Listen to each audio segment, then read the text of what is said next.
the next Bible that we were interested in is called the Matthew Bible. And this has a lot of influence in England. It was printed in Antwerp 1 year after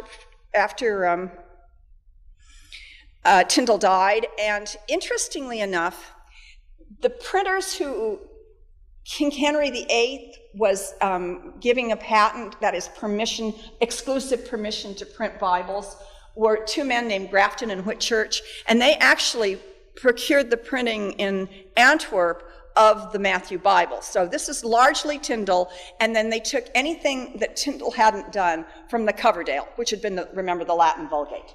Okay, so this is a sort of a mishmash in terms of translation, but that's going to be the basis for all the Bibles, even including the King James.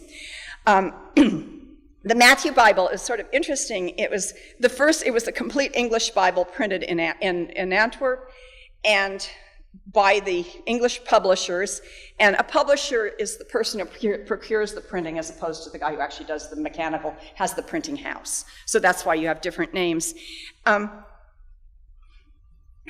They went back in. The man who was head of the English church who was the chaplain to the English merchants in Antwerp, was a man named John Rogers, and he actually went into Tyndale's papers, and anything that he could find from Tyndale's papers that had not been added before, he put into this. So the Matthew Bible is the most complete Tyndale Bible that came into existence.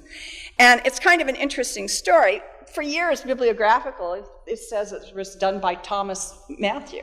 And so for many years, people referred to this as, the Thomas Matthew Bible. Well, what they finally figured out was this was named after two of the apostles, Thomas and Matthew, because they couldn't print it with the name of Tyndale, because if they had, it would have been confiscated.